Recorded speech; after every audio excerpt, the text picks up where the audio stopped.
Sa Phoenix, eskwelahan na yan. Xavier. Usually pag Xavier. pambata eh. Montessori. Montessori. Tinawag lahat ang magulang. Tinawag, pati ako. Wala mag-absent, kailangan doon ng magulang. Kailangan mga parents, Next, gentleman. Napakunwari ako kasi wala ko sasabihin. Kanya-ganyan ako. Gentleman, what's your name? Sabi ko, Mr. Marcos.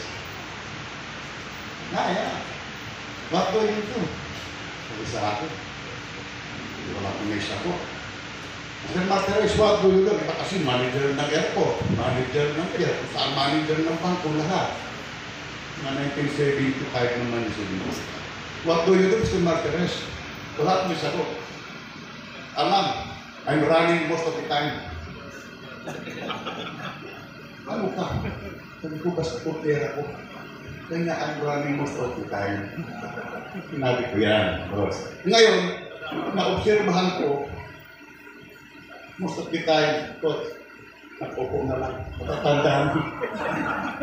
Nung muna puro takbo, puro upo naman tayo.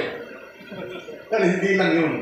Nakapagdagdag buhay ito, karagdagang buhay. Nakikita-kita tayo. Imagine, from 1970, ilang taong ano na ngayon? 24. How many years? Ilang dekada yun? 5? 54? Isipin nyo, matanda na natin iba. Balita ko nito, 68 years old, meron pa ako.